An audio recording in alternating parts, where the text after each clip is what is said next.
Perfect.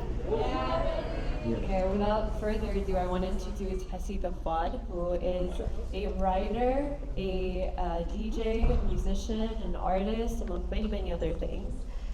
He's going to be taking us on a journey through the cinematic world of Pakistan in the 60s and 70s. Some beautiful, rare records. خذوا راحتكم, everyone. Like, get yourself comfortable. We've curated the seating so that you can really appreciate the sounds that we're going to be sharing tonight. And with that, I'm going to invite Haseeb to the stage. Thank you. Thank you very much, Michelle. Appreciate it. Thank you. Wow. Wonderful. Hello. Let me get seated, get comfortable, get the microphone. Wow. Wow, this is amazing. Hello, everybody. Thank you so much. Assalamu alaikum. It's great to be here. Yeah, my name is Haseeb. You know what? I'm just going to get super comfortable. One sec. Let me get this cushion. Wonderful, thank you. Yeah, my name is Haseeb Iqbal, and I am here in Saudi Arabia for the first time. And it's a real honor to be at the Diriyah Contemporary Arts Biennale. Yeah, this is such a beautiful crowd to see. I'm so honored. Honestly, thank you so much for all coming along to join me on this session. I can't extend my gratitude enough to the incredible team who've put this all together. Yeah, I'm honestly very moved by the warmth that I've received since I've come here. And I had a real amazing chance to explore the Biennale today. I went through every room. I had an incredible guide as well. The guy, I couldn't believe the amount of information in his brain. I actually forgot his name. I need to remember his name. I followed him on Instagram though, but he was amazing. And I learned so much, and I found it incredibly inspiring. I'm really lucky to explore a lot in the world and go to a lot of places and experience a lot of art. And this is top of the tree for me in terms of what I've seen today. Honestly, to really be showcasing so much depth in so many different ways from artists all across the world. What you guys have here is incredible, and you know that's testament to the energy and the people behind it. So I just want to say a big thank you very much, and if you wouldn't mind making a round of applause for the incredible team.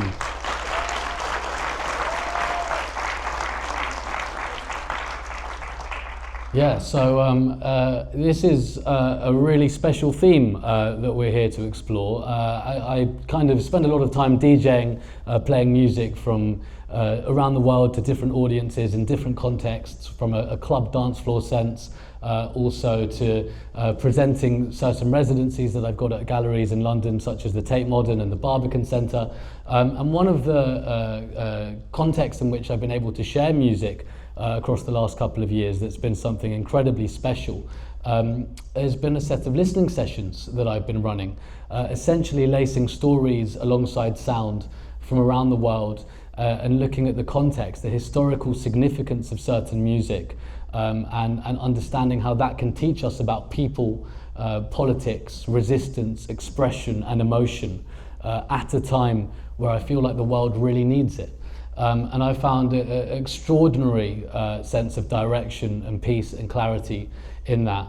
And if you're to talk to me about themes that mean the most to me, it's a real honour to be here with this set of records that I've spent the last few years of my life collecting, going back to my motherland of Karachi, my motherland of Pakistan and the city of Karachi and the entire country, to find what I can of the lost music history that is a very important but forgotten part of the country's rich history. So for me to have been able to bring over my most precious set of records, that wasn't getting checked in, by the way, that was on my hand luggage right next to me in the seat on the aeroplane, holding it tight. And to bring it here and to experience this room is something really special. So across the next hour and a half or so, I'm really excited to be sharing a number of records with you from the fabric and history of Pakistan, and alongside that, if you don't mind as well, sharing some of the history and the stories and my own experiences with my identity and my homeland, and lacing it together for the closing week of what is an extraordinary showcase of art and expression. So yeah, this is a really special moment for me, and my mum wishes she was here actually, but she sends her best to you all. Yeah. She'll like that. She'll like that. Yeah, big ups to Rubina. So yeah, okay, there's amazing. I tell you what, I'm going to start with this record over here.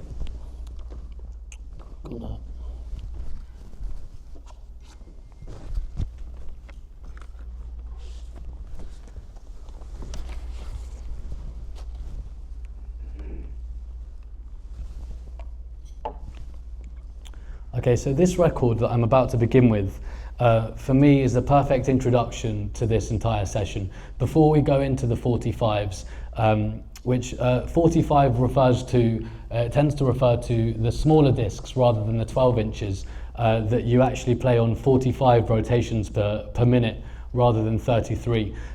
So primarily everything we're going to play are going to be of these smaller discs. However, I'm going to start, oh no, in fact, there's also this one which we're going to play, which is incredible, but we'll get to that later. We're going to start off with this incredible record, and it's a record called Kabr Mail. And listen, I know there are some Pakistanis here that are not going to be very happy with my pronunciations. I've done my listening sessions in London, and my mum's come to a lot of my Pakistani ones. I've done about 8 of them. I think she's been to about 6. And every time I do them, she's in the back of the audience, and when I say a pronunciation, I just hear her mutter the correct pronunciation, and the audience they find it funny. But thankfully, she's not going to be here today. So if you guys do want to correct my pronunciations, feel free to. But yeah, we're going to start off with this. I think it's one of the most beautiful covers as well, and one of the things that you are really going to appreciate and see when we go through this subject. Is also the amazing record covers and the visual element that accompanies the sonic textures of this history.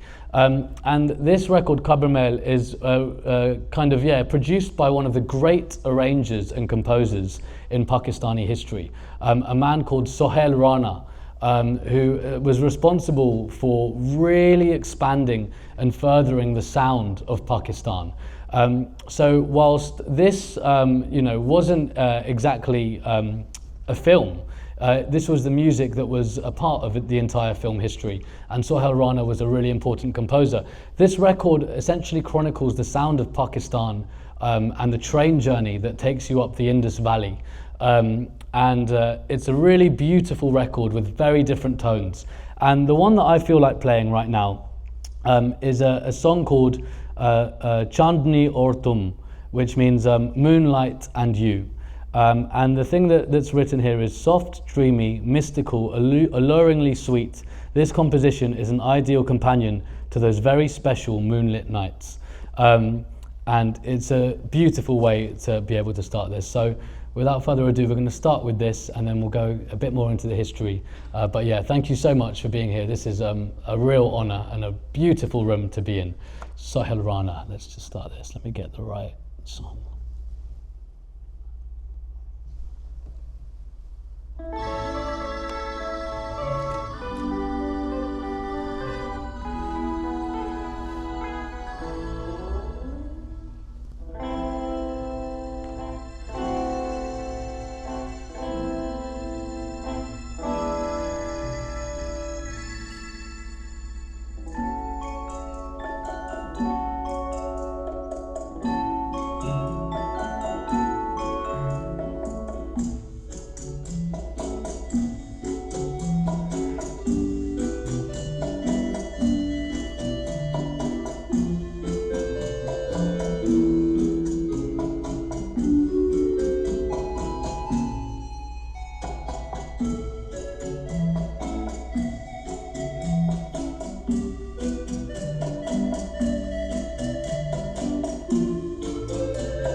Wow, what an absolutely gorgeous song to start off with, and a really incredible moment to be able to share that all with you. What a beautiful crowd you all are, and this is so special. A really big part of this story for me, you know, of course, is I was born in London, born and raised in central London, and a lot of people come up to me. I love how intergenerational this is, you know, this is brilliant. This is about all ages. You know, that music is going into her head, and when she's older she might buy a harmonium and you'll wonder, where did it start? And it started here tonight. So we love that. We welcome the babies, we welcome the toddlers, we welcome the veterans. But yeah, growing up for me in central London, you know, it's a lot of my friends come to me and they say, you know, what was the moment? Where did this come from? Because, you know, a lot of these records, nobody in the West really has much access to them. They're very much part of this lost history, which we'll understand a little bit more about throughout this session, because it very much intersects with the history of the region and the Cold War. But for me, to put it kind of personally, growing up, I was born and raised in central London. My parents had come over from Karachi.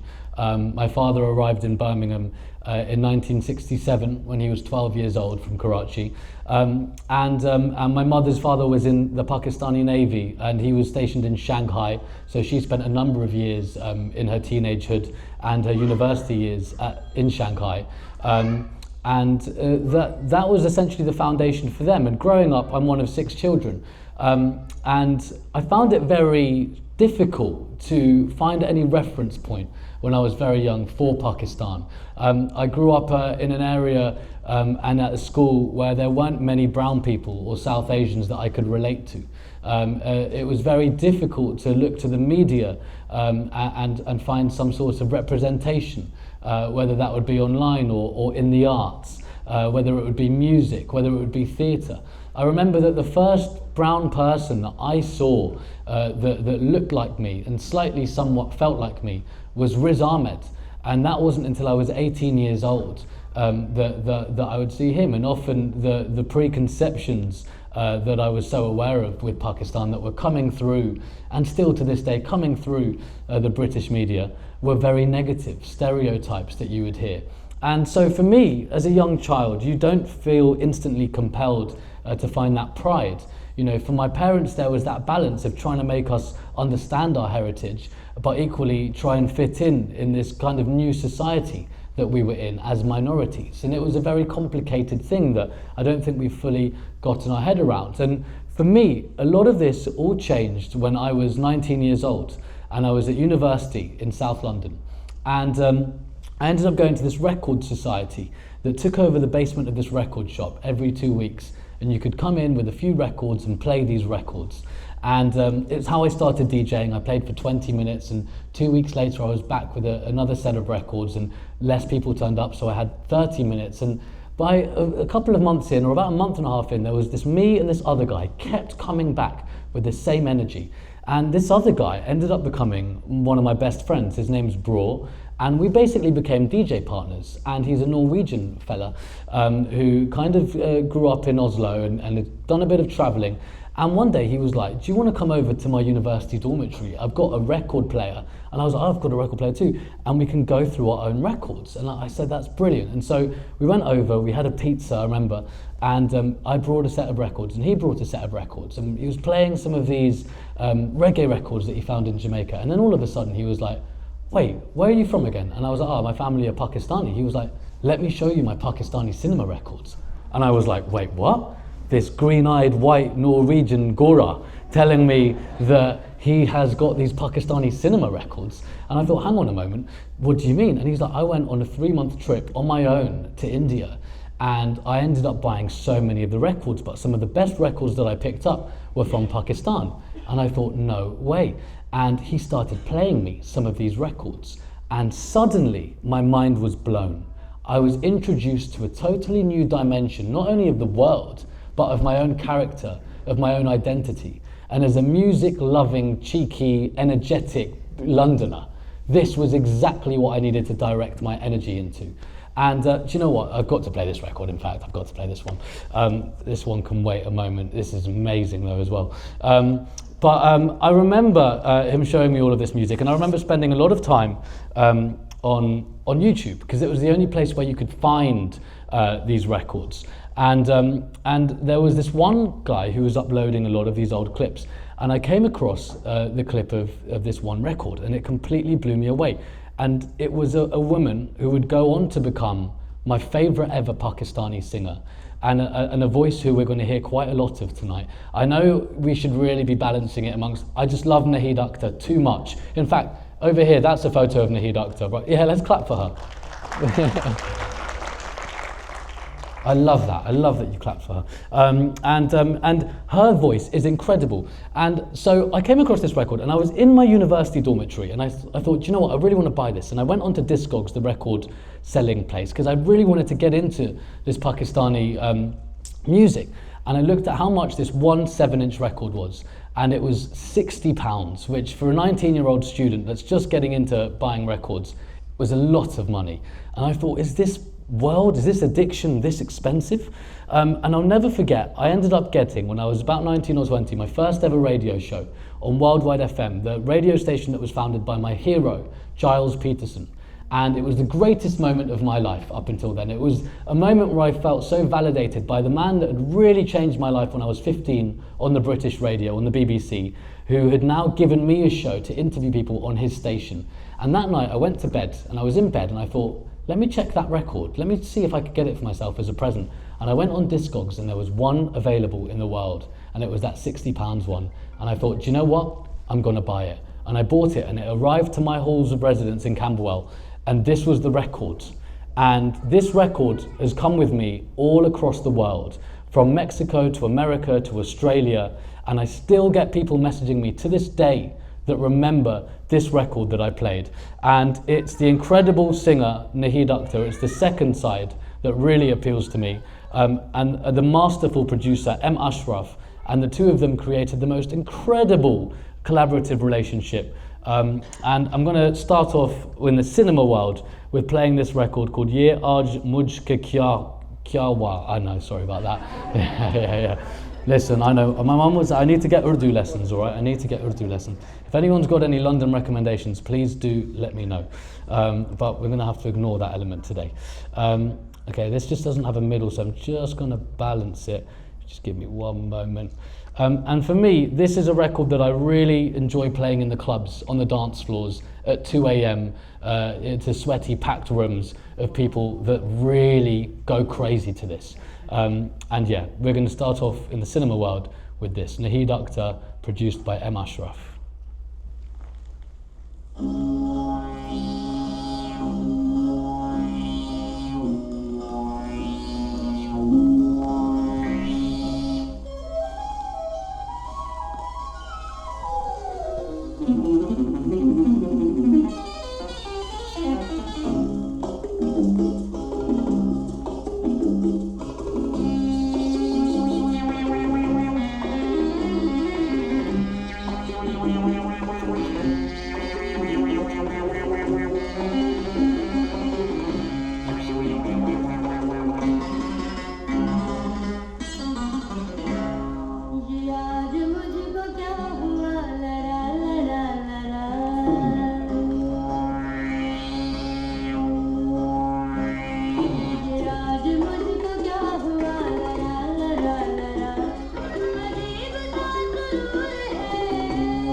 Wow.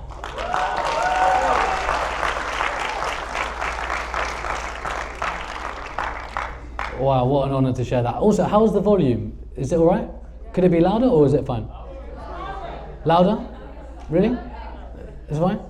We'll do a little bit louder from there and I'll turn it a bit down. Yeah, cool. Thank you. Thank you. Out to the sound crew as well. They've been amazing, actually. Big ups to Michelle up there and his team. Yeah, make some noise. We can never take for granted the people behind the scenes in environments like this and for biennales and fairs like this. So much work goes in and you guys just get to see the performance or what the display, but you know, it takes a village and we've got to really appreciate that. And I've got to say the team here, the chemistry, the energy, it's amazing because that becomes part of all of this. If any of that's off, it's all off. So yeah, big ups. Okay, that's an incredible record, and yeah, amazing to play that. And Naheed Akhtar and M. Ashraf, an incredible partnership, and really a record that I love to play all across the world on dance floors, and it ignites this incredible energy, and it makes me so emotional because it will forever be that first Pakistani record that I ever bought, and I hope for it to guide me for the rest of my life wherever I am. And when we're looking at the history of Pakistani cinema music, of course, the film soundtracks wouldn't exist if it wasn't for the films. And we have to remember that Pakistan is a very new country. It came about in 1947, of course, when the British decided to create the partition and draw the line that divided India and Pakistan. And there was a lot of pain, there was a lot of suffering, and there was a lot of trauma. And a lot of this trauma hasn't been totally understood or digested or reflected on. And actually, as I'm sure with a lot of the people that are in the room right now, as for me as well, one of the things that is true is a lot of people who are still alive, who experience partition, don't often speak about it because of what they experienced and how tricky and difficult and painful it was to observe what they saw. And so for Pakistan becoming this new country, suddenly this idea of film as being this art form where these tales could have been shared, where these stories could be told, allowed a foundation for the fabric of a new country to exist, where this identity could be formed in a playful, lighter way, slightly departed from the pain and suffering of the reality that they had so recently seen, to look towards film as a way of displaying lovers coming together, of ancient tales of protagonists and antagonists, and all of these things, many of which had been inspired by the Hindustani film fabric of India across the decades before, and also the ancient Islamic tales, and the role of Persia and the Middle East and certain different places from the surrounding area of Pakistan that had historically very much contributed to a new history. The very first film that ended up coming out was in 1949, and it was a film called Diriyah, which premiered at the Parabat Theatre in Lahore, and that was a really important film. And soon after, On the 29th of April, 29th of April, what date is it today? 28th. No way. It's 29th of April 1951, which actually is 75 years ago to the day tomorrow. Wait. What time is it in Pakistan right now? Maybe it's almost time actually. Maybe. That is actually completely insane. Basically, yeah, it was a film called Chanwe. And Chanwe was a really important film because it was the first commercially successful film to really capture a population. But more crucially than that, it was the first Pakistani film to be directed by a woman. And it was actually directed, we can clap for that. It was directed by none other than Noor Jahan. The incredible, I wish everyone clapped for me this much. Well, not for me, but just clap this much. It just brings a great energy. No, I'm joking. No, it's all right. Don't worry. Let's not overdo it. No, but it's, absolutely. But it's that appreciation, and of course, Noor Jahan is, the melody queen of Pakistan. Madam Noor Jahan. Okay, sorry. Well, yeah. Okay, I'm sure I'm going to a lot of people. A lot of aunties and uncles are going to have words with me after this. I don't think I'm going to be celebrated after this. I think I'm going to be critiqued after this, which I'd need, which my mum would be very happy with actually. No, thank you, Madam Noor Jahan. Okay, I can't mess that up now. Wait, what's that, sorry? So that's basically the title. The title is the Queen of Melody. Okay. How do you say it again? Malika Taranum. Malika Taranum. Okay, cool. All right. Don't hold me to this, guys. All right. Yeah. Malika Taranum, Madam Noor Jahan. What's that? Okay. Yeah. No. I do miss my mum though. But yeah. No. Okay. Thank you. Okay. Cool. Okay. I might not remember that though. But remind me afterwards. Do you know what? I need to learn all of this. But this is great. It's important to do. But yeah, Madam Noor Jahan, and of course when she did pass away in, I think it was 2000, it was in December of 2000, to her funeral, to her memorial, 400,000 people came.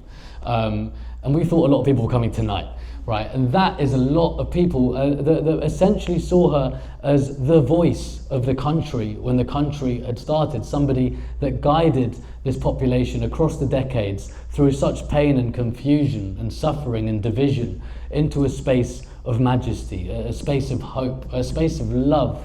And I'm fortunate enough to still have my mother's parents around, and they're getting a bit old at the moment, and I've spent a bit of time in Pakistan recently.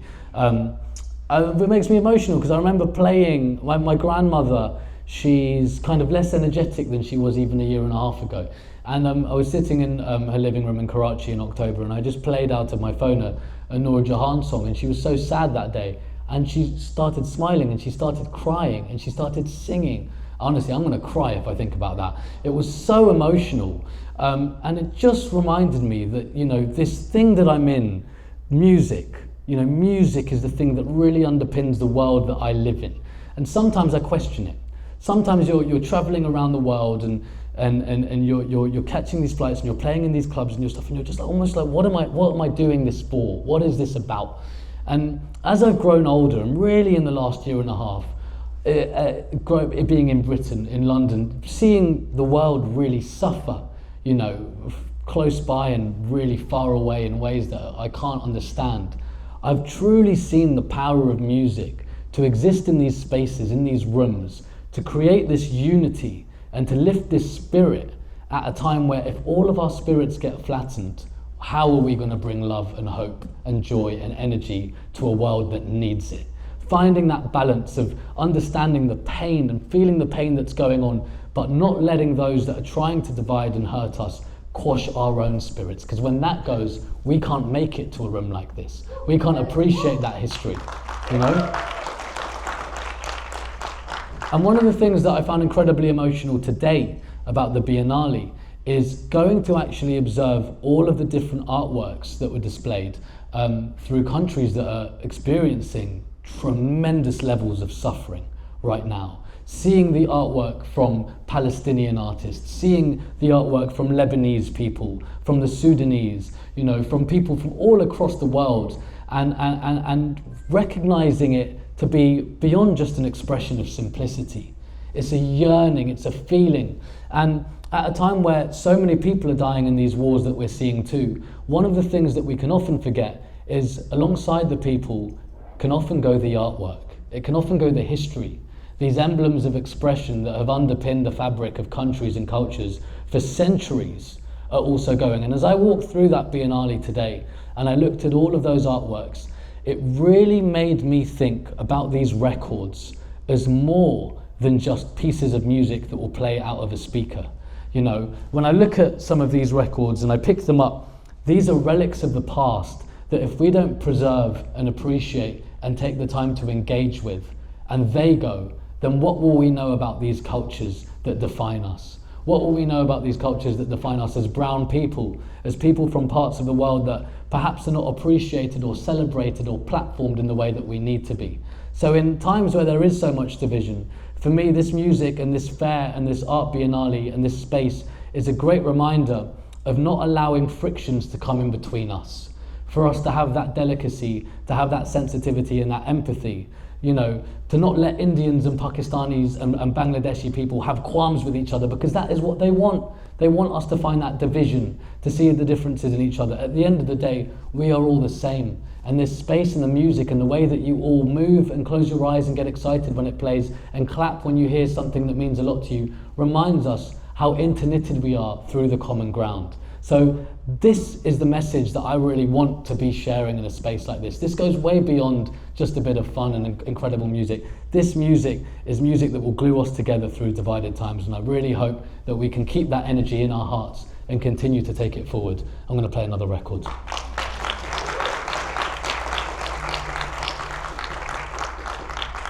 This one I found in October, so this is a fairly new record. I've only played it a few times. For me, this is one of the most bewildering productions I've ever heard in my life. And of course, it is my favourite singer in the world, Naheed Akhtar. By the way, Naheed Akhtar is still alive. Can anyone sort me out an interview with her? No, I'm not joking. I've been trying to find her for years, and I just don't know where she is. And actually, at my listening session in London a couple of months ago, this girl said, I can sort you out. And I was like, do you mean it? And she said, yeah. And then we were emailing, and then 4 emails in, she said, actually, I can't help you. And I was like, you've broken my heart. Apparently, she's in the city of Multan.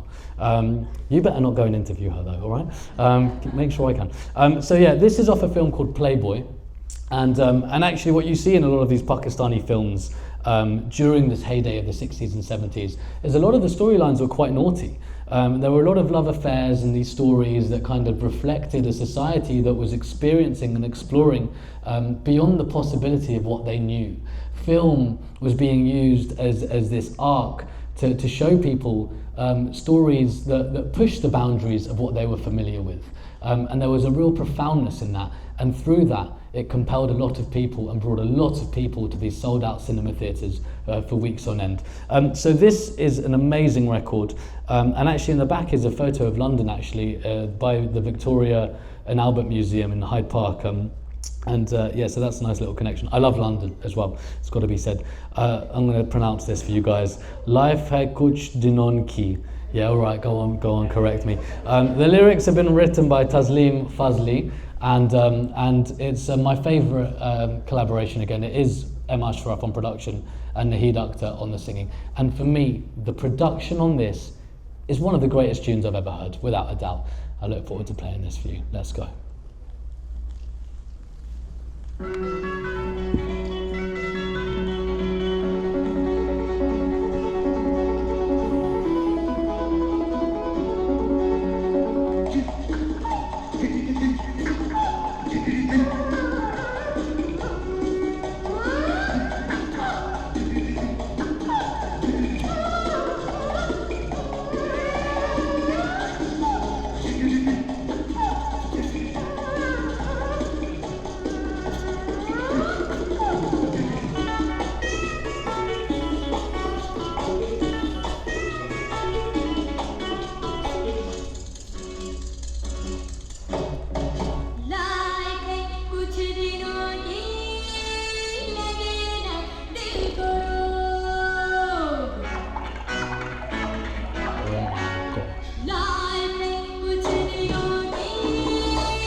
Oh my goodness.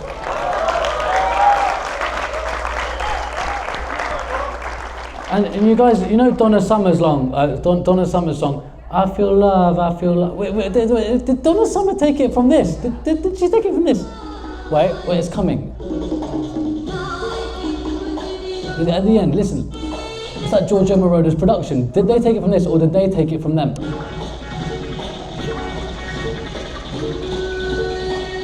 I feel love, I feel love, I feel love, I feel love.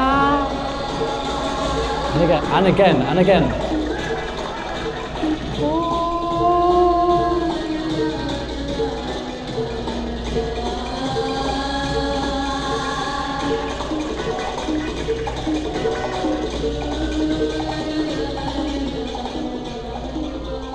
I mean, wow, wow, wow. You can clap for her again.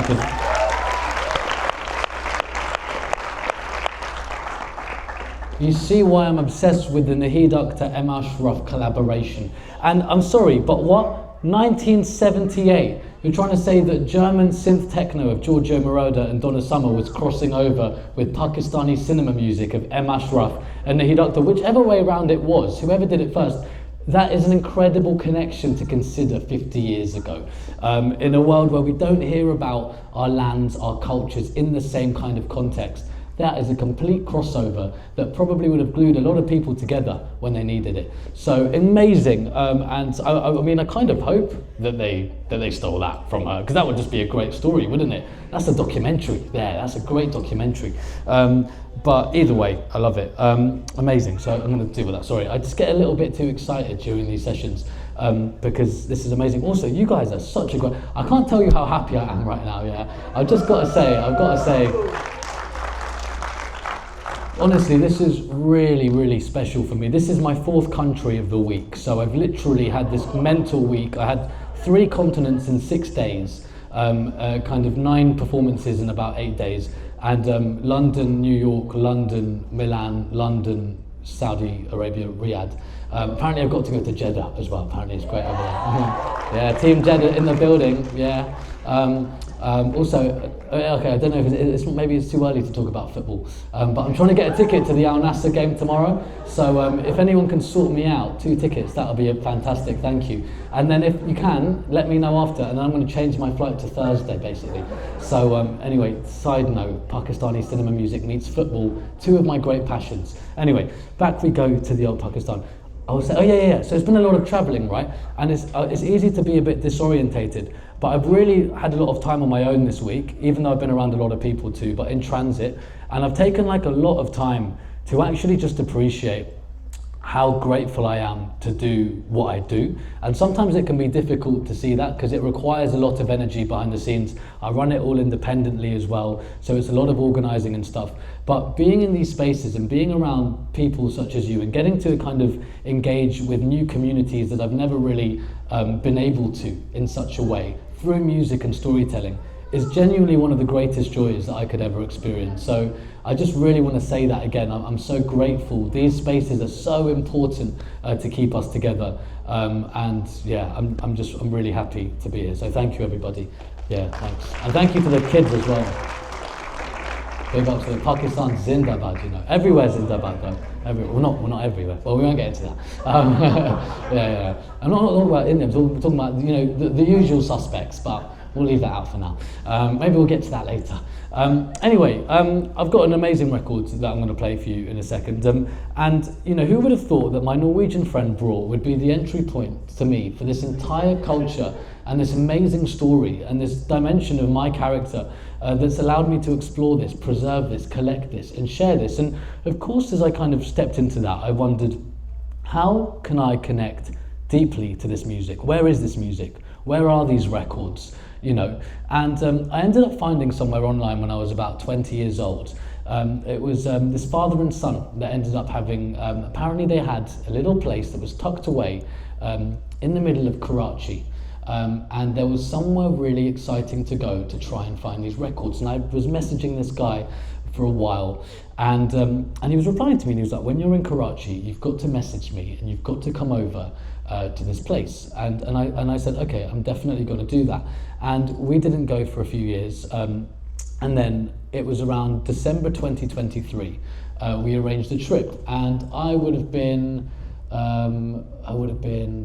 like 23, 24 years old, and it was a really big moment for me because I'd only been to Pakistan a few times, but I hadn't been back since I was 18, and it was really important for me to be able to bring my dad as well, because my dad is in between London and Dubai, but he had never been back to the area that he had grown up in Karachi, since he left when he was 11 years old.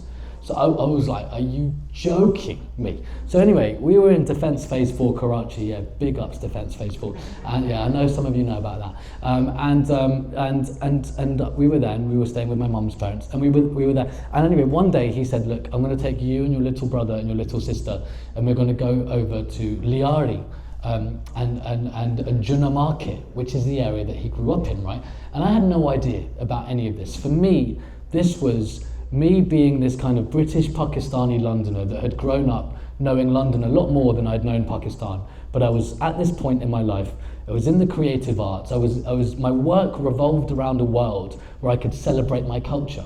And that was really important to me when I was younger. I thought to myself, if I go into a job that, you know, my parents would be happy with if I become a banker or whatever, which is great, but what would that mean for me in terms of exploring my culture? What would that mean for me in terms of trying to find these forgotten stories and history? Would I just have to do that on the weekend? Because that's not enough for me. So I had that really weird, simple thought when I was 15, and that's when I knew I've got to work really hard at what I'm passionate in if I'm to try and make this work, so that I can travel the world to share Pakistani cinema music for my work. That's the ultimate dream. If 15-year-old me knew that we'd be doing this, he'd be really excited. So it's important to remember that.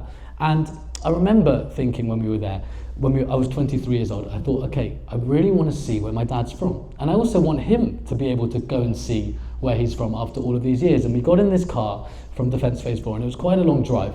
And Sabir, who was driving us, he helps drive me and my family around. He said to my dad, okay, let me know the address or somewhere and I can put it into the maps. And my dad said, no, we're not putting it into a sat-nav. I will direct you exactly where it was. And he said, well, when was the last time that you went there? My dad was like, well, it's probably been about, 60 years, 59 years. And he was like, but do you remember? My dad was like, I remember it exactly. He was like a street kid. He would roam the streets. His dad had a tea shop. That's what he was doing. He was a little boy about town. He was going between towns and areas and cities when he was 8 years old on the buses. And so he ended up kind of directing Sabir. And for me and my little siblings, we just saw Karachi, this city of our blood that we'd spent very little time in. We just saw it expand. And we just saw it traverse from area to area, looking at the energy of this city. I mean, Karachi as a city, over 20 million people live in this city. The energy, the multi-sensory stimulation, the spices, the children playing in the street, the kebabs cooking on the side of the corner, the guavas and the mangoes that are going down the roads, the donkeys that are roaming around. It stimulates you in every way. It's a city of madness. But as someone that's always had quite a lot of energy, and everyone's like, where did you get your energy from? I'm starting to look at Karachi at this point, and I'm thinking, maybe it's from here as well. And anyway, we kind of continued, and we got over to the school that my father went to, and he took us over to a school. We knocked on it, and it was during the Christmas holidays, and this kind of schoolmaster came out, and my dad explained to him, I used to go to school here, and he was like, do you want to come in? And my dad was like, yeah. My dad doesn't show any emotion. I've never seen my dad cry in my whole life. That's not that unusual for Pakistanis, but when I say that to white audiences, they're like, oh. But the Pakistani audience, there's like no reaction there at all. Yeah, it's like, no, I haven't seen my dad cry either. But anyway, so, you know, but we're trying to change that, right? We're trying to change that. I cry quite a lot, so it's definitely working. And anyway, we kind of went in, but I saw my dad getting quite emotional. And we went into the courtyard, and he was showing where he went to school and where he did these different lessons, and I was just filming it on my phone. And it was just this really beautiful moment to kind of see this figure that had been so kind of strong, so for want of a better word, stoic, statuesque throughout my life, find this vulnerability in his own past, in this place that had felt so disconnected from his life for so long, or had felt so far away. And we went over to Junnah Market, and Junnah Market has got to be one of the most beautiful places that I've ever seen in Karachi. The most bustling, alive, energetic market I've been to in my life. And as we went in, I saw a ring shop. And I said to my dad, I really want to make a ring. He was like, let's just go around the market, and at the end we'll go and do the ring. And we ended up walking for 3 hours. And 3 hours later, I'm with my little brother and sister, and they are too tired, they don't want to walk anymore. I'm loving it. And we get over to the end, and I said to my dad, there's the ring shop again, can we go there? And he was like, okay, cool, let's go there. And we sit down, and it's a father and son. And they say, what do you want? And I was like, I want to make a ring. They have all these stones and all these frames. And so I go through this big bowl of stones, and I find this one maroon stone that's got a little etching on it. And I obviously can't read Urdu. And I say to my dad, you know, what does that say? And he says, oh, that says Muhammad. And his name is Muhammad. Really rare name, right? I'm not joking, obviously. But still, crazy, right? It was the only etching of one that I found, and that was his name. And I thought, no way. Next to where he grew up, and I picked this frame, and it was a father and son in front of us, and they sat there, and they glued it, and they chiseled it, and they chopped it, and they made this ring. And they gave it to me, and I started wearing this ring. And I was in Mexico exactly 1 year ago. And you know what it's like when you're a brown person going through the borders. They started asking me all these questions. I had to open my bag. My finger got caught in the zip, and the ring broke. And they said, you can go through. And I was like, I don't even want to go through now. I want to go back. I ended up having a great time in Mexico. Big up the Mexicans. They actually look really Pakistani, by the way. Can I just say, I had this mad moment on the first night in Mexico when I was in Guadalajara, right? Where, you know when you're like, I'm obviously in England, so when you see a Pakistani person, you're like, oh my God, like, you look Pakistani. And it's just natural, right, for me to do that. And so I'm walking around Guadalajara being like, Pakistan? No, they're Mexican. And then I'm like, and then anyway, like, this one guy ends up taking a photo with me after my set that night, and he sends it to me on Instagram. And the next morning I'm looking at it, and I'm like, he looks Pakistani, and I look Mexican. And I'm like, we are so united. So actually, you know, maybe that ring wanted to stay in Mexico for a reason. But anyway, in October, I had the ring, I put it in my bag, in my rucksack, and I went on this 3-week road trip in October from Karachi up to the Himalayas. And we went back to Junnah Market to shoot a film. And I was with a friend, and we were trying to find it. We were looking around, we couldn't find this ring shop, and I said, I'm not leaving until I find it. And eventually, after an hour, we found the shop, and the same father was there. And we went over to him, and I said, my ring's broken, can you fix it? And he was like, yes. And this is the ring. And he remended it. And it's a very special thing to have. And for me, this music and this story and this exploration is so linked to my own unearthing of my identity in the way that I've done. So yeah, I'm going to play you this record now before I continue to share a little bit more about that story and the history. And it's a really interesting record. It's by a band called the Silhouettes, and it's called The Sound of the Silhouettes. And what you're going to be able to hear is a really interesting thing in terms of the sound. This record came out in 1970, and it was the first ever record that was recorded in stereo meaning that the two sides of the speakers are balanced to different kind of sound. So in mono, you've kind of got all of this sound seeping through, whereas with this record, half of the song is coming out of that speaker, and half of it is coming out of that, and some of the others is too, but this is the first one in Pakistani history. So what I'm also going to do during this song playing is I'm going to flip it to the left and I'm going to flip it to the right. And this is the band, this band of brothers that are the Silhouettes. I'll read you their names. The aim of the game is to work out which one's parents were most influenced by the British colonial rule. Okay, so we've got Azam on the far left, we've got Anjum, we've got Mansoor, we've got Javed, we've got Ajmal, and we've got Richard. So yeah. And this song that I'm going to play is a song called Hodgepodge, and I wonder who wrote that one. Anyway, let's give this one a little play. The Silhouettes.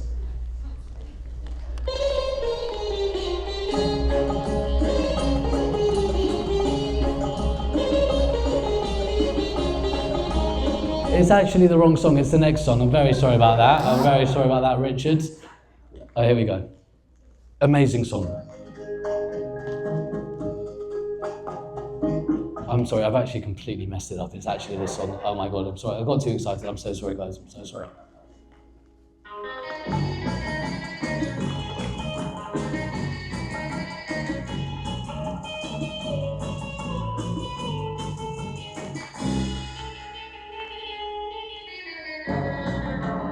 What do you do?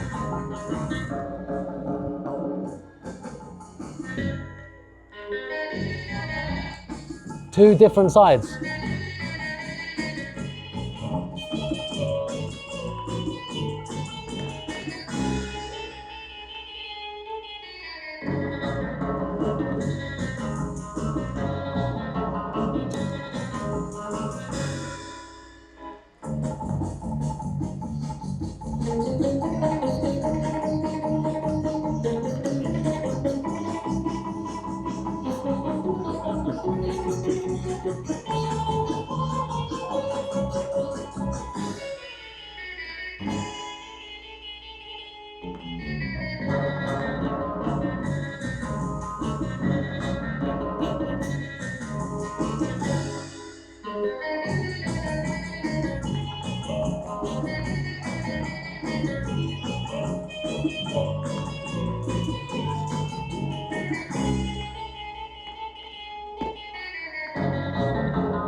Amazing, Hodgepodge by the Silhouettes.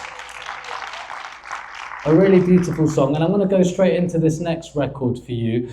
This is a really incredibly beautiful, delicate sleeve as well, that has the musicians listed here. It's a band called The Forethoughts, and you have Anis Ahmed on organ, Asif Lukmani on lead guitar, Bashe Baluch on bass guitar, and Umid Ansari on drums. And the musical director of this was Sohail Rana. And this is a beautiful folkloric song that also feels incredibly timeless and present and contemporary. And it's called Boatman's Cry. And for me, this makes me think of the waterside, Pakistani, rural, seaside, countryside. As you slope up the country, there's a lot of water as well because of the Indus Valley. and I just can't help but think of the sight of a boatman there, and it's an amazing song. So I'm going to go straight into this one now.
Boatman's Cry by the Four Thoughts.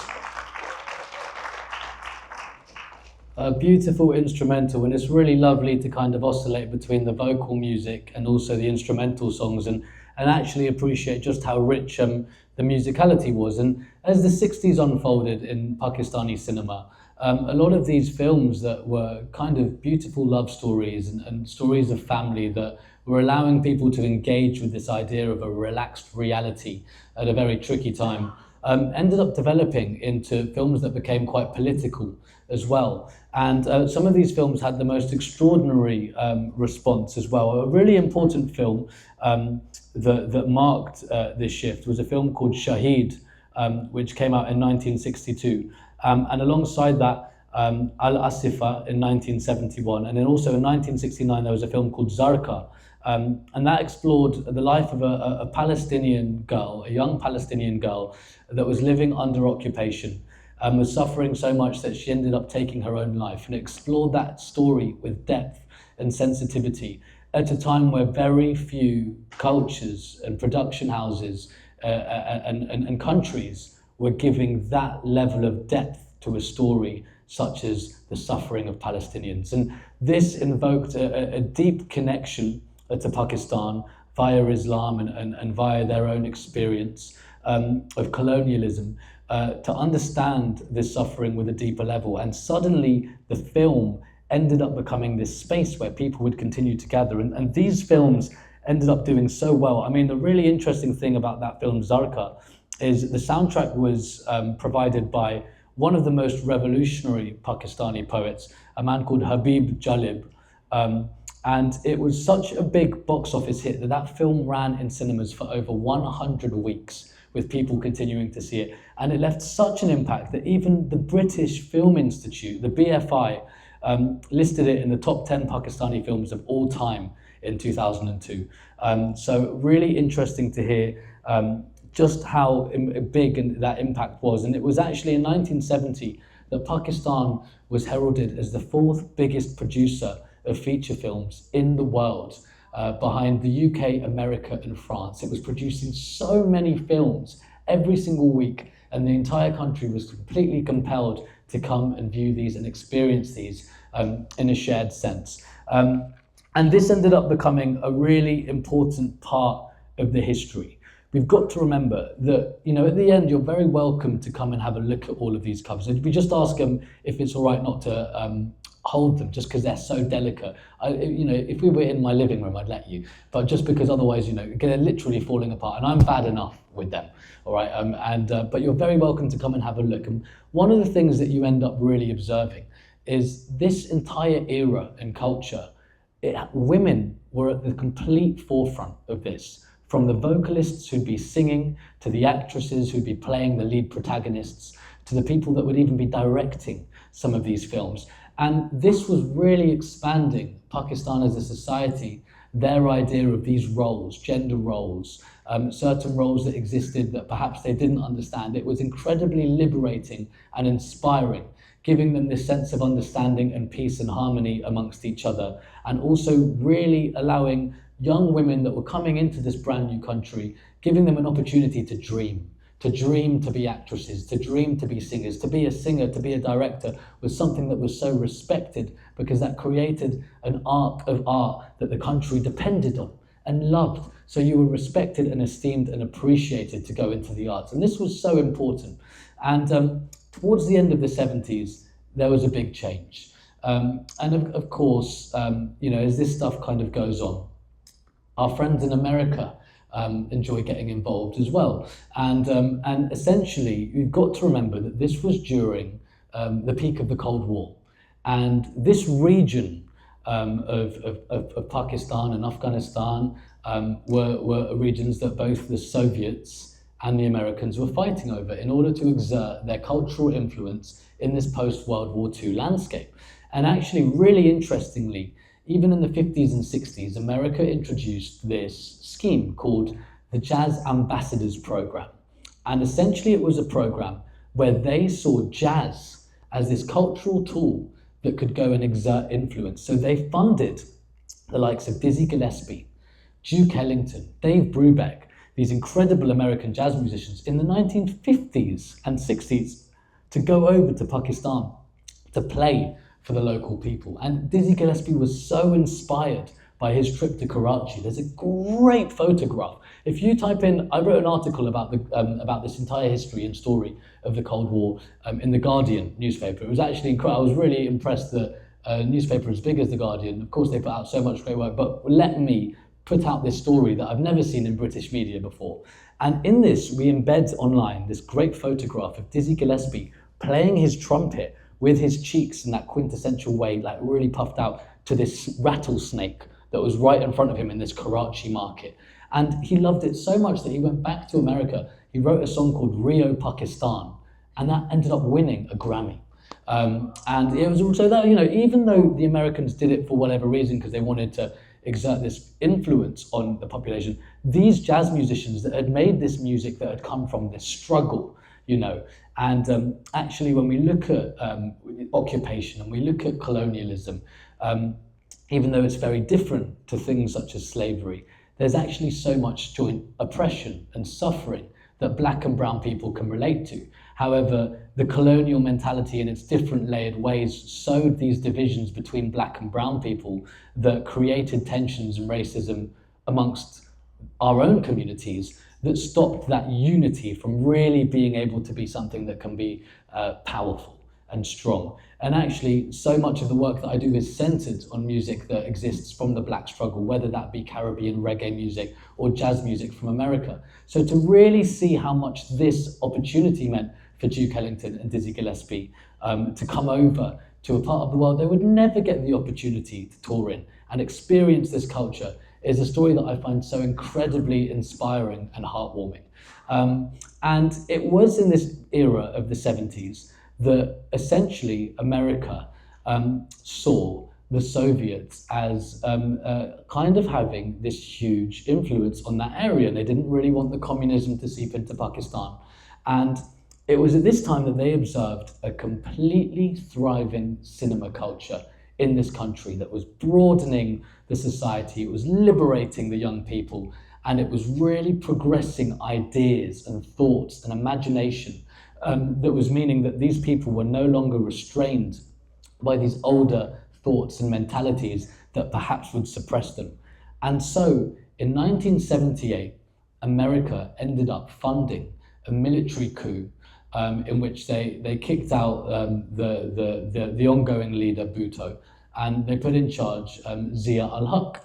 And the first instruction that Zia al-Haq was given by the Americans was that the film industry must stop immediately, and any films that come out now must have a story of strict Sharia Islamic law. Those are the only stories that can be told right now. And of course there was a space for those Islamic stories, of course, but the Americans essentially instructed Zia al-Haq that there would be no more love stories, there'd be no more stories that explored the complexity of family life, and there would be no more stories where women would be celebrated as superheroes, and instead they would be suppressed. And so the first thing that went was the film. And the final film that captured the magic of that era was a film called Aina, and it was directed by somebody called Nazar al-Islam, and it was released in March 1977, and it was a romantic film that stayed in cinemas for 400 weeks. It makes me emotional to think about, because it was the final thing that the Pakistanis had to latch onto, because no more of these films were allowed to be made. And suddenly these young filmmakers that were trying to put things together had new legislation that they had to obey. You had to have a university degree if you wanted to make films. So many of these directors didn't. You had to have bank loans that you could show that you had this kind of non-precarious financial history. People didn't have this paperwork. And so suddenly this industry that was so liberal became so gate-kept. And suddenly this thing that underpinned the growth of this entire society closed. And that marked a very, very sad change. And before I tell you what kind of happened next and where these records were, I'm going to play you this song. And this song is off this beautiful record. I mean, look at this. It's an incredible cover again. And the back of it is amazing as well. And the music was produced by a man called Robin Ghosh. And I found this in Karachi in October. The reason I listened to it is because it's got my mum's name. The singer is called Rubina Badar. And big up to my mum again. And big up to her too, obviously. And Jamil Kishwa. And the lyrics were written by Khawaja Pervez, who's one of the most kind of prolific songwriters. He wrote thousands and thousands of songs for Pakistani film. But for me, I love the introduction in this song.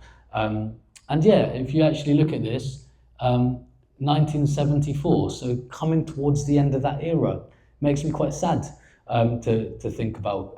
But yeah, and then I'm going to tell you what happened next, basically. But we're going to play this, a beautiful song. Yeah.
Gorgeous.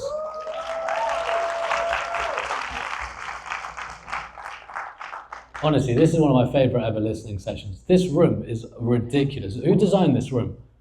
Anyway, well, tell me later. But yeah, amazing. I mean, that was a beautiful piece of music. And of course, this marked the end of this marked the beginning of a very sad time and the end of a very important era. You know, film and music as this kind of emblem for the liberation of the Pakistani people. And as the 1979 law dawned on Pakistan, which was called the Motion Picture Ordinance of 1979, that was soon followed by a very secret, precarious and sad set of involvements by the Americans in Pakistan. And the Americans ended up launching what was at that time the most top secret operation that the CIA had ever embarked on. This is now all public and can be read about online. And it was an operation called Operation Cyclone. And essentially, this was an era where America decided that they were going to give a $3.2 billion care package to Zia al-Haq in Pakistan, to use Pakistan as a strategic ally to ensure that they are next to the border and able to try and have some influence in Afghanistan that was kind of coming under power by the Soviets during this Cold War time. And it was during this time that the Americans ended up setting up these camps and training the Mujahideen, these militant camps, to end up radicalizing these young kids to go and fight against Afghanistan. And this is really important because it's totally connected to the cinema culture. That could not have happened had the cinema music continued, had the films been thriving, had this society felt so free. It was the closing and the curtailing of that era that allowed this new moment to emerge, this moment of control, this moment of suppression, this moment of power. And it was during that time that America teamed up with Israel, and billions of dollars were essentially used to finance this operation. And at first, America did not want there to be American weaponry going into Afghanistan because they didn't want to give away the fact that they were involved. So the Israelis had fought a war called the Yom Kippur War in Egypt in 1973, and they had seized a lot of Soviet weaponry. So that was what was being used so that it wouldn't be given away that the Americans were essentially behind this. And yeah, this $3.2 billion package was then followed up in 1987 with another $4.2 billion package. And it was then made incredibly clear to the world what was going on in 1983 when Ronald Reagan actually hosted the leaders of the Afghanistani Mujahideen in the White House to speak about their plans, and this entire operation is now totally available to read about. And it was at this time that suddenly, to be an artist in Pakistan, everything changed. You were no longer respected. There was no jobs for you. To go into music made no sense because the industry had gone. And the really sad thing was, alongside the industry at this time went the perspectives, went the approach and the understanding of certain people. And so when you'd be encouraged to go into the arts as a youngster, when these young girls were growing up dreaming of being directors of these films and lead actresses, suddenly that was no longer a reality that could make sense. And very sadly, alongside all of those films, with all those records that were getting pressed, the pressing plant stopped. The records went and the music got thrown away. And suddenly, this era of vinyl, these Pakistani records, these relics of a new country that determined the fabric and pulse and energy and spirit of this people and this land for so many decades, suddenly was gone, thrown away into skips and abandoned. And as I was coming into my journey, looking for where these records were a couple of years ago, when I knew nobody who had any, and I stumbled across this guy that I was speaking to, a man called Suleiman. He invited me on that trip that I spoke about when I went, I was there with my family and my father in 2023 to his place. And I remember one day we were all hanging out, sitting down, and I said to my mum, I'm going over to an area called Patel. And she was like, you're not going over there. And I was like, yes, I am. And she was like, you're coming to dinner with Faiza Kala. And I was like, no, I'm not tonight. She was like, what are you doing? I was like, I found this old man that runs this, he's got an apartment, and in his apartment there's all these old Pakistani records. She was like, you're definitely not going to this random old man's apartment in Patel Para. I was like, trust me, mummy, I am. And if anything happens, it's my responsibility, but I need to do it. So we had one driver for our family. I nicked the driver. My family were very upset with me that night. Took him with me. I was like, we're going here. He ends up pulling into this kind of car park. And he was like, are you sure we're in the right place? I was like, yeah. So he hotspots me. I'm messaging this guy. Coming down from these steps of this kind of 8th floor clay building in his shalwar kameez is this guy called Suleiman with these kind of alive eyes. He's like, you're Haseeb. I'm like, yeah. We'd been messaging for years. He was like, it's a pleasure to meet you. I was like, it's so good to meet you too. He was like, you want some chai? I love Karak chai so much. Is there Karak chai around? Yeah, clap for Karak chai. Yeah. Is there Karak chai in Riyadh?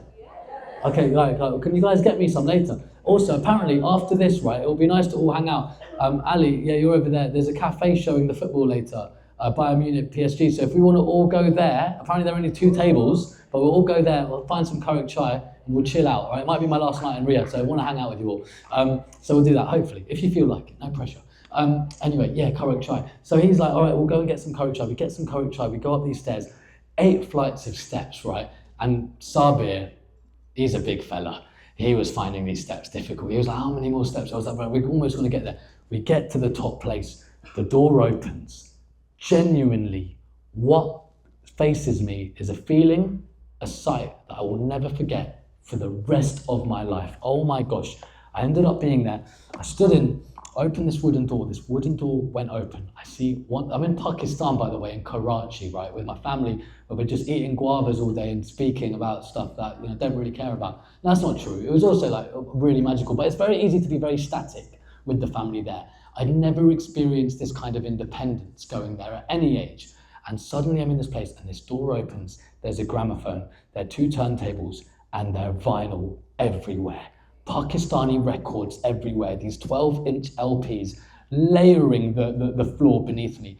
I am going like that. Sabir is gasps. He's like, oh, I've lived in Karachi all my life and I've never seen anything like this. I am losing my marbles in this moment. Suleiman is then like, his name's Hussein, his father's name's Suleiman. Important detail. He says, come into this next room.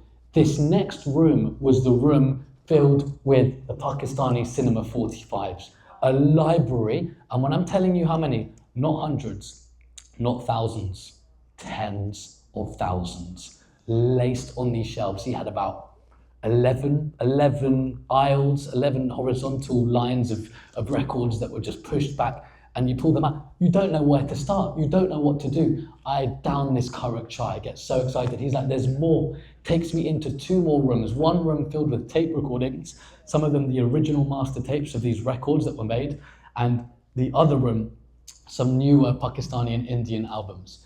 And it was at this moment that I looked at him and I say, before I get into this, what is this story? What happened? And he says to me, my father is in his 80s, and he's in his late 80s, and his name is Suleiman. And he, in the 80s, when in the 70s, when everything changed, and suddenly to be a musician, to care about music was the stuff that nobody cared about. And a couple of years later, society had shifted and it was a thing of the past. His father was from a family that worked in music and record selling for almost a century now. From the 1920s, from the gramophone times, right, when it was India. And he said that he couldn't look himself in the mirror and think that I am going to disband my family's legacy. And so his father, Suleiman, decided to dedicate his life solo to going to everyone that was getting rid of their records, collecting them, preserving them, creating this museum, and if anybody wanted, selling it to them.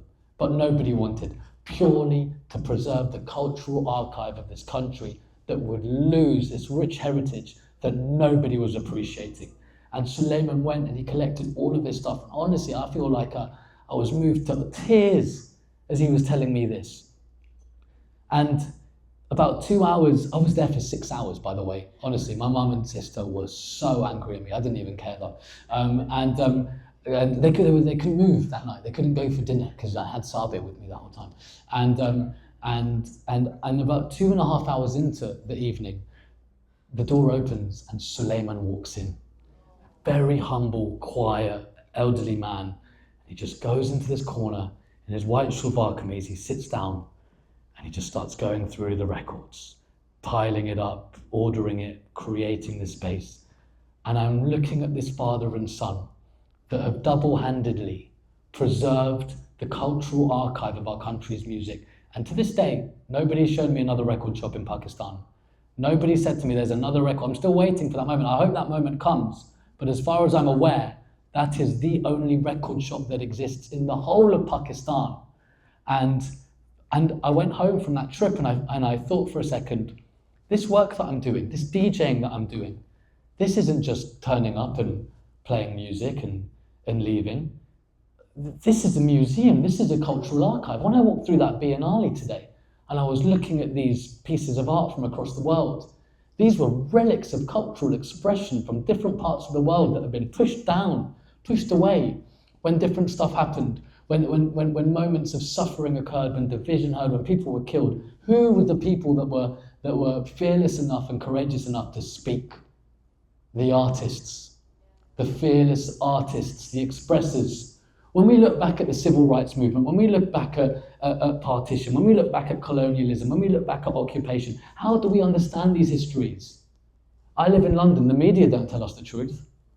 I went to a very good school in England. The education system does not tell us the truth.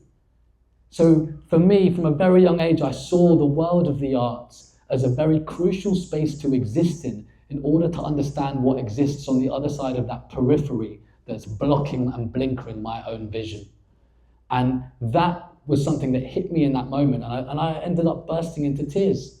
And I thought, these records are part of this lost history that if we do not care about, preserve, collect, and share, they'd be gone. And without Hussein and Suleiman coming together and doing that and caring about it, I would have never known about this history. Without Bror, my Norwegian friend, coming and showing a care and understanding about this other culture, I would have never had that entry point to my own identity. And to be able to share this music with us all is something that is so deeply knitted and important for my heart. And I'm so appreciative of what I've experienced today at that Biennale because it completely spoke to me in terms of all of this. This art is not just leisure. This art is not just fun. This art is essential.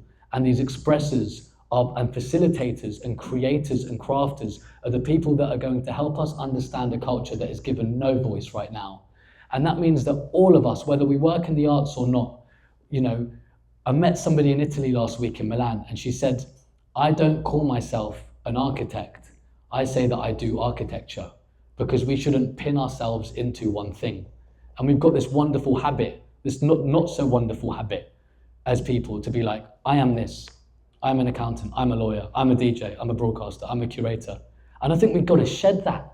I think we've got to get rid of that, because us as human beings, as the Biennale showed me, we are so deep, we are so layered, we are so multifaceted, we are so complex.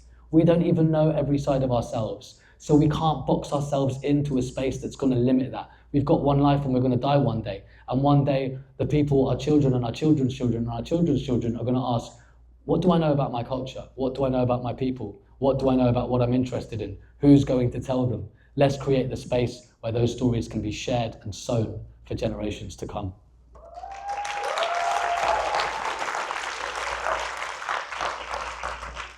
Also, I have no idea what the time is, by the way. I know probably like over. Let's not worry about the time. What time? 10:21. Oh right. Okay, right. Yeah, I've gone over. Oh no, we started a little bit late. All right. Okay, I'll just do a couple more. I'll do a couple more, and then we'll finish up. Thanks for all being here, by the way. I'm going to play this on the topic of what I just said. Folk tunes of Pakistan on the Latin American beat. This goes out to all the Mexicans who look Pakistani. That we spoke about earlier, and this is again, Sohail Rana's done this, and it's a different, it's a little ode to the land, and it's an ode to the different areas. And I'm going to play a song called the Kabra Twist, which looks at the tribes of the northwest frontier of Pakistan. And in October, I had a once-in-a-lifetime opportunity. I was the first person in my family to go on a 3-week road trip through the entire of Pakistan, from Karachi in the south all the way to the Himalayas, 50 miles from the China border. And it was another thing. I went with a friend. We got commissioned by an art gallery in London to make a film, which we're still working on, that's going to be coming out soon. And honestly, I got a lot of ideas today. There was that beautiful piece of footage of that woman running towards the mountains. I forgot where it's from or who did it, but I did take a photo. Oh, really? Well, and where's she from? Saudi Arabia, yeah. Big up Saudi Arabia. Yeah, amazing. And that, yeah. That footage and that artwork really reminded me of my trip. And you know, for me, it was so important that I was able to see my land in that total breadth by car, going and seeing the whole country. And I was like to my parents, I'm going to Azad Kashmir. And they were like, you're not going to Azad Kashmir.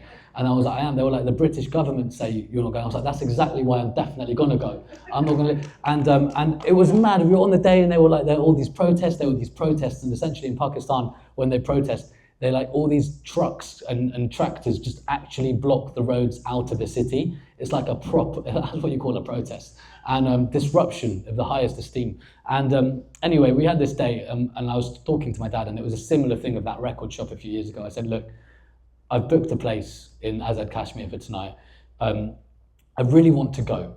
And basically I've got a friend, a very dear friend in London, and her mother's Pakistani, and her mother's from a little village in Kashmir called Siak. And her mum came to England and she's never really spoken about her childhood.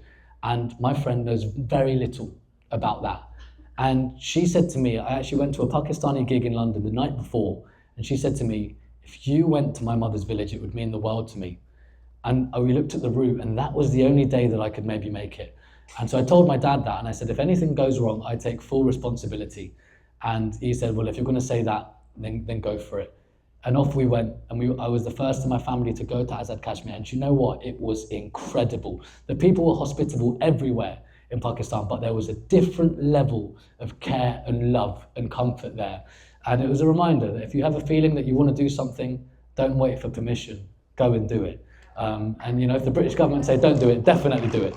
Anyway, I'm playing this song that reminds me of that journey beyond there, up towards the Himalayas. And then we're going to finish up soon. Sorry.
Wow, amazing.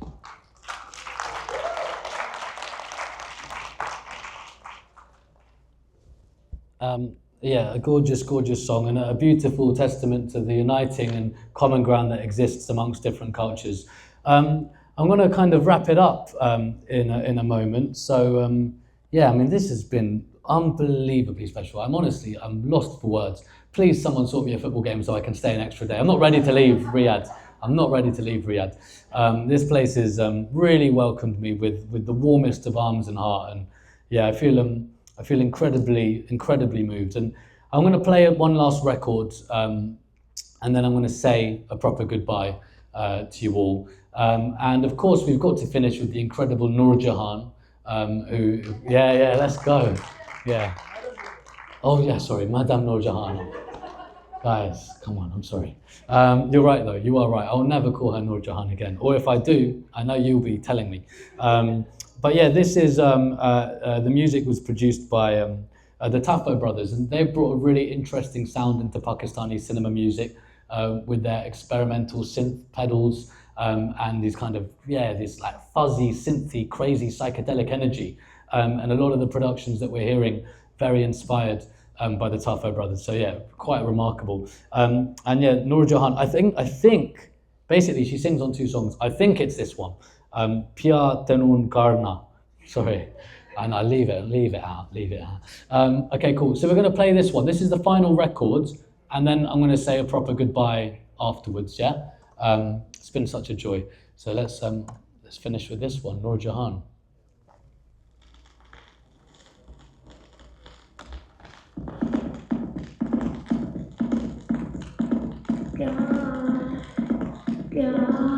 I don't know if this is the right one. Maybe it's the wrong one.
Yeah.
The incredible Noor Jahan, and a beautiful song to finish with, which just leaves me with saying I'm honestly so incredibly moved by this experience and opportunity. Honestly, I've had a lot of performances recently, and this is certainly a huge highlight, I'd say, of my life. It's the first time that I've gone to actually just share exclusively my Pakistani music in another country, solely for that purpose, and to come into a space as wonderfully crafted as this, to experience art as inspiring and boundless as what is here on the closing week.